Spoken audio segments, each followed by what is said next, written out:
ایسی ہے تو پھر ہمیں اپنی زندگی کو کیسے گزارے؟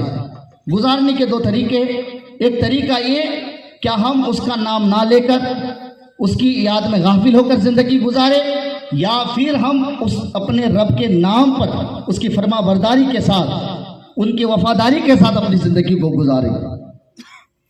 تو ہمارے لیے اور آپ کے لیے یہی ضروری ہے کہ ہمیں چاہیے کہ ہم ہر وقت، ہر پل، ہر لمحہ ہم اللہ کی فرما برداری کرتے رہے، اور جو رب کی وفاداری کے ساتھ اللہ کی فرما برداری کرتے ہوئے اپنی زندگی کو بسر کرتا ہے، یہ ان کے لیے عقل مندی ہے، سمجھداری ہے، ہوشیاری ہے۔ اور جو یاد الہی سے غافل ہو کر، رب کی یاد سے غافل ہو کر، ان کے نام پہ غافل ہو کر اگر اپنی زندگی کو بسر کرتا ہے، یہ ان کے لیے بیوقوفی ہے، نادانی ہے، ناسمجھداری ہے، پاگل پن ہے۔ تو میرے دوستو بزرگوں، میں تو کہتا ہوں کہ جو بندہ جتنا زیادہ اللہ کا ذکر کرتا رہے گا وہ بندہ اتنا ہی زیادہ عقل مند اور سمجھدار ہے۔ کہہ دیجئے سبحان اللہ۔ میرے پیارے آقا صلی اللہ تعالیٰ علیہ وسلم کے پیارے دیوانوں، ام المومنین حضرت عائشہ صدیقہ رضی اللہ تعالیٰ عنہ فرماتی ہے، کہتی ہے کہ اللہ کے نبی صلی اللہ تعالیٰ علیہ وسلم ہر وقت اللہ کا ذکر کیا کرتے تھے، ہر وقت کیا کرتے تھے۔ بتاؤ، وہ نبی جس نبی کے صدقے سے کائنات بنی، وہ نبی نہ ہوتے تو کائنات کی کسی چیز کا وجود نہ ہوتا۔ حق تو یہ ہے، رب کائنات فرماتا ہے، اے محبوب، اگر آپ کو پیدا کرنا مقصود نہ ہوتا، نہ میں زمین کو پیدا کرتا، نہ آسمان کو پیدا کرتا، کائنات کی کسی چیز کا وجود نہ کرتا، 18,000 مخلوقات میں سے کسی چیز کا وجود نہ کرتا۔ حق تو یہ ہے، میرے رب کائنات فرماتا ہے، اے محبوب، اگر آپ کو پیدا کرنا مقصود نہ ہوتا، میں اپنی ربوبیت کو بھی ظاہر نہ کرتا۔ وہ نبی ہر وقت اپنے رب کا ذکر کیا کرتے تھے۔ کسی نے میرے نبی سے پوچھا، یا رسول اللہ، ہم اپنے رب کی ذکر کیسے کریں؟ تو میرے نبی نے فرمایا، تم اپنے رب کا ذکر اس طرح کیا کرو جب دنیا تمہیں دیکھے تو تجھے دیکھ کر دیوانہ کہنے لگے۔ کہتے سبحان اللہ، دیوانہ کہنے لگے۔ ایک صحابی رسول حضور کی بارگاہ میں آ کر کہا، یا رسول اللہ، اسلام میں سے بہت سے باتیں ہیں، کوئی ایسی بات بتائے جو مکمل میں اس پر عمل کرنے لگوں۔ تو میرے نبی نے فرمایا کہ ہر وقت تم ذکر الہی میں رہو، تمہاری زبان ذکر الہی سے تر رہے۔ سبحان اللہ۔ تو ہمیں بھی چاہیے کہ ہم بھی اپنے وقت کو ذکر الہی سے گزارا کریں، یاد الہی میں گزاریں، اللہ کا ذکر کرتے رہے، قرآن کی تلاوت کرتے رہے، کلمہ شریف پڑھتے رہے، توبہ استغفار کرتے رہے۔ میرے پیارے آقا صلی اللہ تعالیٰ علیہ وسلم کے پیارے دیوانوں، کسی نے میرے نبی سے پوچھا، یا رسول اللہ، کل قیامت کے دن سب سے بڑے مرتبے والے کون ہوں گے؟ میرے نبی نے فرمایا، جو جتنا زیادہ اللہ کا ذکر کرتا رہے گا، کل قیامت کے دن ان کا مقام، وہ مرتبہ اتنا ہی زیادہ بلند ہوگا۔ ہے اس سے زیادہ سفید اور انڈے کی طرح تھا۔ اس نے اس پتھر کو دیکھا تو دیکھ کر بڑی تعجب ہوئی، کہا کہ یا اللہ، تو نے اس پتھر کو اتنا خوبصورت بنایا۔ تو جیسے ہی کہا تو رب کائنات نے اپنے پیغمبر سے فرمایا، عیسیٰ پیغمبر، تو اس پتھر کو دیکھ کے تعجب کرتا ہے؟ اس تعجب کی چیز، اس پتھر سے زیادہ تعجب تو میں نے اس پتھر کے اندر رکھا ہے۔ کہا کہ یا اللہ، تو نے یہ پتھر اتنا خوبصورت بنایا ہے، آخر اس کے اندر کیا ہے جو تو خود فرما رہا ہے کہ اس سے زیادہ تعجب کی چیز تو اس پتھر کے اندر موجود ہے؟ کہا کہ یا اللہ، تو مجھے دکھا دے۔ جیسے دیکھنے کے لیے رب کی بارگاہ میں اصرار کرنے لگے، اللہ کا حکم ہوا، اللہ کے حکم سے وہ پتھر پھٹ گیا۔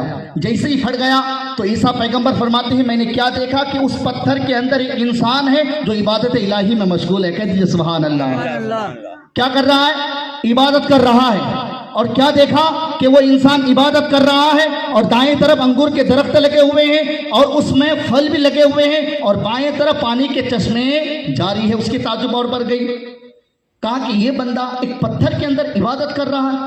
اس نے جب دیکھا تو کہا کہ تو کون ہے؟ کون ہے؟ کہا کہ میں موسیٰ علیہ السلام کی امتی ہوں۔ کہ موسیٰ علیہ السلام کی امتی؟ کہا کہ ہاں یا رسول اللہ۔ کہا کہ کتنے سال سے عبادت کر رہا؟ کہا کہ میں اس پتھر کے اندر 400 سال تک عبادت کر رہا ہوں. کہتے ہیں سبحان اللہ.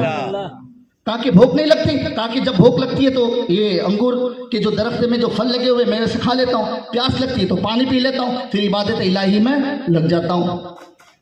تو اسے دیکھ کر بڑا تعجب ہوا. کہا کہ اللہ اتنا بڑا نیک بندہ، اس سے بڑا نیک بندہ تو نہیں ہو سکتا کوئی. اتنا کہنا تھا تو رب کائنات نے عیسیٰ پیغمبر سے فرمایا کہ اے پیغمبر، تو اس کی عبادت کو دیکھ کر تعجب کر رہا ہے. تیرے بعد جو آخری نبی تشریف لائیں گے، جو میرے محبوب ہوں گے، جس کا نام محمد ہوگا، میرے محبوب کی امت کے لیے میں ایک رات عطا کروں گا جس رات کا نام ہوگا شب برات. کہہ دیجیے سبحان اللہ. میں ایک رات عطا کروں گا جس کا نام ہوگا شب برات. شب برات کی رات کو جب میرے محبوب کی امت اس رات میں عبادت کریں گے، اگر میرے محبوب کی امت میں اگر کوئی بھی اگر اس رات میں صرف اگر 2 رکعت نماز پڑھ لیں گے تو یہ موسیٰ علیہ السلام کی امت جو ایک پتھر میں رہ کر 400 سال تک عبادت کر کے جو مقام، جو مرتبہ، جو رفعت، جو بلندی، جو ثواب حاصل کیا، میں 2 رکعت نماز پڑھنے والوں کو 400 سال کی عبادت کرنے سے زیادہ ثواب عطا فرماؤں گا. ذرا غور کرے، بندہ مومن ایسی رات کو پالے اور اللہ کی بارگاہ میں آ کر صرف بندہ 2 رکعت نماز پڑھ لیتا ہے تو 400 سال کی عبادت سے زیادہ اللہ ثواب عطا فرماتا ہے. تو اگر ہم پوری رات اللہ کی یاد میں گزاریں گے، توبہ کریں گے، استغفار کریں گے، بخشش کی دعائیں کریں گے، یہ وہ رات ہے. خود میرا رب فرماتا ہے اے میرے بندو، ہے تم میں سے کوئی جو میری بارگاہ میں بخشش مانگے؟ اگر کوئی مجھ سے بخشش مانگے تو میں اسے آج بخش دوں. ہے کوئی جو آج میری بارگاہ میں اولاد مانگے، میں آج اسے اولاد دے دوں. ہے رحمان صفوری رحمۃ اللہ علیہ اپنی کتاب میں لکھتے ہیں کہ حضرت داؤد علیہ السلام نے ایک مینڈک کو دیکھا جو عبادت کر رہا تھا، بڑے شوق کے ساتھ ذوق کے ساتھ عبادت کر رہا تھا. اس مینڈک سے جب پوچھا گیا، کہا کہ اے مینڈک تو اللہ کی عبادت اس طرح کر رہا، کتنے سال سے کر رہا ہے؟ کہا کہ اے پیغمبر، میں 70 سال تک میں اسی طرح اللہ کی عبادت کر رہا ہوں. کہتے سبحان اللہ. ایک مینڈک ہو کر کے ذرا غور کریں.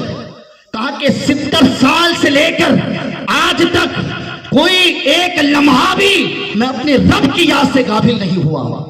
تو میرے دوستو بزرگوں ذرا غور کریں، کوئی ایک مینڈک ہو کر 70 سال تک رب کی یاد میں گزارتے رہے، اور ہم مسلمان ہیں جو پورا وقت ہم ضائع کرتے رہے، مہینہ کا مہینہ، ہفتہ کا ہفتہ، سال کا سال ہم نمازوں کو ترک کرتے رہے ہیں.